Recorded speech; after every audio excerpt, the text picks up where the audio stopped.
Hi, I'm Michelle from Michelle's Romantic Tangle, and this is Flosstube number 12. It is Sunday, July 22nd, 2018.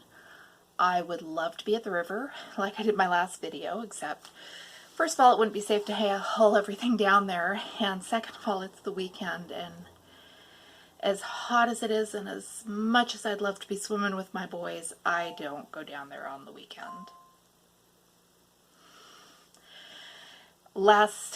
The night after the last video, we went down there in the evening, and a woman decided her husband had had too much to drink, shook up his beers, opened them, and threw them, and didn't look in what direction she was throwing them, so I got to do some extra laundry when I got home. Not happy. It was sort of maybe vaguely an accident, but yeah. So I have projects to show you. I am starting to see the wisdom in Darlene's rule. Darlene stitches with us at Acorns and Threads. You know Darlene.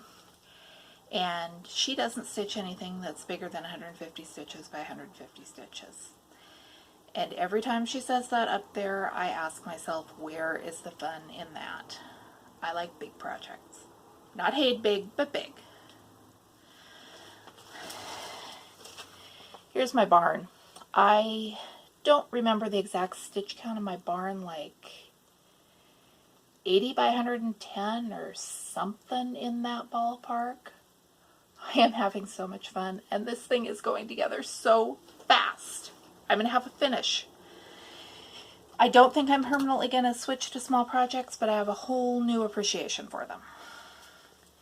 And the reason I have a whole new appreciation for small projects is a little girl's fancy. I haven't picked it up since I took it down to the river to show it to you there last time. I love it. It's gorgeous, but I have run out of steam on this one. I'll get it done. I've got too much progress. It's too pretty to let it languish in a drawer forever, but my enthusiasm is fading. I've got Little Girl with Cosmos. I have, for the past couple of evenings, been stitching away on her hair, and no fractional stitches, no back stitching. There are literally all the shades of brown and all the blended threads. There's actually only one blended thread, but I was stitching the other night, and I thought I must have made a mistake because the brown shades all looked so close together, but no, that was the blended threads. I think I'll have the hair done in a few more nights, and then I'll do some more flowers, and then I'll think about going on to that dress. I have finished, I think, 2 shawls since the last time I did a Flosstube video. Maybe one, and the other one I just didn't take down to the river with me. Anyway, there is the Raina shawl and the Licorice All Sorts shawl, and I don't have either of those here with me right this second, so I will insert pictures in case you're interested.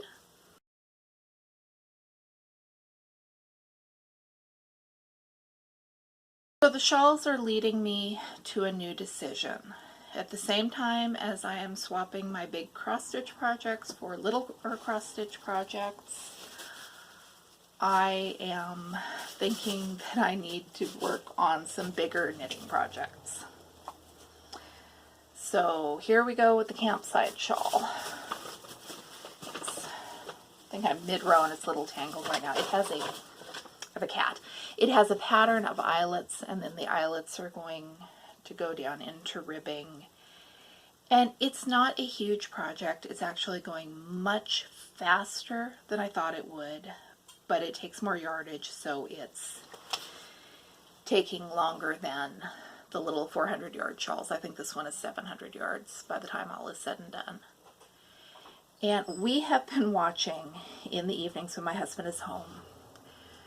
The boys and my husband and I have been working our way through the entire Lost in Space series on Hulu.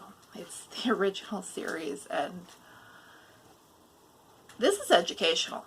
Every gender stereotype that you ever heard of from the 50s and 60s, I swear they crammed it into this one show. We had the last couple episodes ago, we had the warrior queen who was going to be sentenced to an eternity of punishment, having to cook and do dishes and take care of sniveling children. It is all the dumb gender stereotypes. But it's fun to watch, and I love listening to my kids argue with the science in the show. And the fact that it's set in, I think they started in 1997, which in 1964 when it was filmed was the distant future. And now that's 20 years in the past. It's interesting, and we're having fun with it. So the yarn that I am using for this shawl, this is my confusing mystery yarn. I bought it at Artistic Needles back when they were in Salem. I bought it wanting to make a shawl. That all checks out in my memory. I found this free pattern on Ravelry and thought this was the yarn I wanted for it, and went up and dug it out of the sewing room. I'm baffled. This yarn is a acrylic, wool, and alpaca blend. It's 10% alpaca. The price tag on it is $19.50 a skein, which would make it some of the most expensive yarn I've ever bought. There is no way on God's green earth that I paid almost $40 for this yarn, because I bought it while we were still at the house in Salem. That wouldn't have fit the budget then. I don't remember Artistic Needles ever having sales, but even if it had been 40% off, it's still too much money for this yarn. This is not nice acrylic. I love acrylic, but this is not acrylic that in any way justifies us thinking that it's a $19.50 skein of yarn. I can't find it on Ravelry. There are other yarns by this company on Ravelry, but this stuff's not there. And it's a real yarn because I have 2 more skeins. I found it in a estate sale a couple of years ago. The biggest puzzle, there's no yardage listed on this yarn, and if you're a knitter or crocheter, the yarn lists how many yards are in it. That's how you know how much to buy to do your project. I'm confused. It is Bon Prix by Ornagi Falati. So if you have answers about this stuff, let me know, because I've been searching and I'm confused. Hopefully later tonight I'm casting on a new shawl with some of its I Love This Chunky, some of my Hobby Lobby haul. And this stuff is so soft and so pretty, and I think I found a wonderful pattern, so wish me luck. So a couple of videos ago I showed you the prints that I found in the Goodwill bins when I was shopping with my daughter, and at the time I was lamenting that I didn't have a good place to put them. I cleared everything off the fireplace mantle, got rid of the one larger picture that was hanging on the nail, and I actually, much to my surprise, had room for all 3 of the pictures. It's probably a little cluttery by some standards, but I love it, and someday I'm going to learn the talent to develop gorgeous, what do they call them, mantelscapes? If you know how to put 2 more nails in a 100-year-old farmhouse fireplace without doing permanent damage, please let me know, because I'd really love to hit my husband up so I can get a couple more pictures up here. I didn't do much stash enhancement. I've actually gone, I think, over a month and a half and not bought anything. This week I broke that streak and I went to Hobby Lobby and bought glue because I want to make needle minders. I had bought glue for a project the 18-year-old is working on, but neither of us can figure out where it went, so now we have glue for both of us.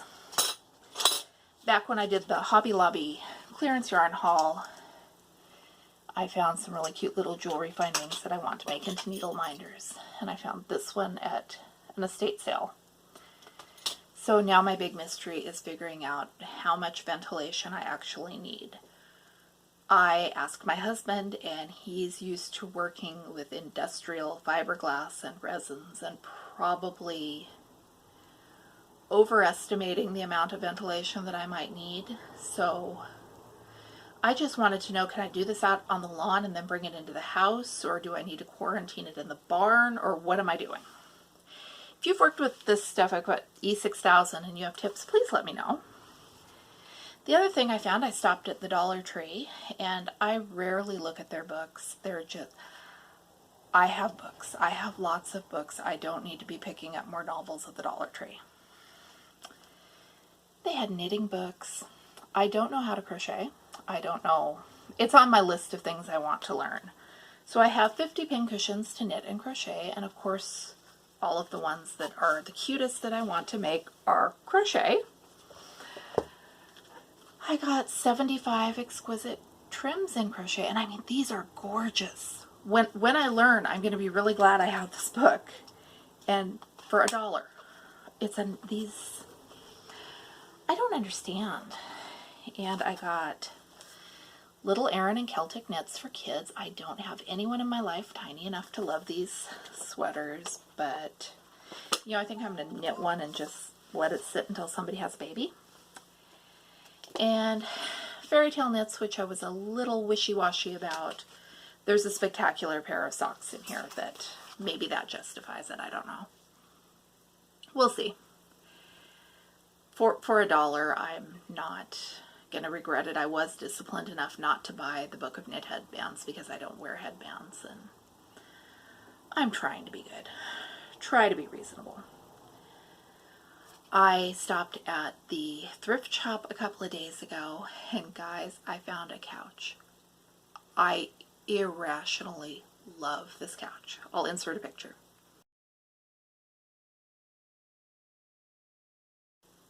The more I think about this couch, the more I think it would fit with my living room, and we desperately need new couches. Ours are 12 years old, were a horrible purchase. We have had the cushions replaced. I think 4 times they replaced the cushion covers before they finally said, nope, we're out of fabric, there is no more. These things just shred, and that was treating them like museum pieces, monitoring every move my children made. So our couches are really bad. This couch would be a fantastic improvement, and it's 99 cents. I don't buy couches at Goodwill. I don't buy upholstered furniture at thrift stores, even though Grandma ran her antique store for years. She bought all the furniture from all the thrift stores, and her dealers never had trouble with bugs or anything. I think that might be a regional thing. But I'm not going to convince my husband to buy a 1950s or 60s plaid couch from Goodwill. I showed him the picture and he asked me if it came with cats. So it's fun to go look at the stuff and fall in love and convince yourself that it would be a terrible idea. A couple of quick shout outs. I am close to being back on my regular schedule for the first time in I don't know how many months. Before the vacations, we had the water shortages, and before that, I think there's always something. And I know everybody in their life, there's always something, but right now it's peaceful, and I am so happy. The other night I was sitting, stitching and watching movies on Netflix, and I hit the point where it's like, I could stay up a couple more hours, but I've already worked on what I want to work on, and I'm tired of stitching. I've done enough stitching for the night. I can't tell you how long it had been since I had the feeling of, yeah, I'm not tired, my hands don't hurt, but I'm done. So I've been catching up a bit on Flosstube. I found Stacy Noel's channel, I'll link to that below, and I really like her projects and her enthusiasm, and in one of her videos she talks about a timer app that she uses to keep track of how many hours she spends on each piece, which I'm thinking I want to look into because it's quite possible that the only way I'll make it through Little Girl's Fancy is if I start some kind of actual disciplined rotation. I also found a channel called Bible Scraps. She is not a stitching channel, but I'm not sure what, she's a crafter. And there was a haul video where she found upholstery fabric, and a haul video, 2 parts so far, soon to be 3 it sounds like, and she found vintage stickers at an estate sale. her enthusiasm is just so contagious and so much fun to watch that I'm subscribed and I'll be watching for the next part of the stickers. And I also found, I have been watching, what do you do with embroidery on Instagram? Look at it. And this thing where they do, I don't have a good example here, where they do the two hoops nested in each other. So it's a round open, this part has fabric, the center is empty. I found a tutorial at Namaste Embroidery showing how to do that. And none of the patterns I'm seeing are making me giddy, but knowing the technique and knowing that I could do that if I wanted to. And I really want to play with hoops and do some embroidery. If I have to make up my own pattern, I'll do it. And I've got my whole haul of little hoops from an estate sale a few videos ago. I think I've got bigger hoops in the sewing room. If I don't have bigger hoops in the sewing room, they're not that expensive, and I can go to Joann's with a coupon and I can make this happen. So that's, I think I took notes. I think that's everything I had to tell you about in this video.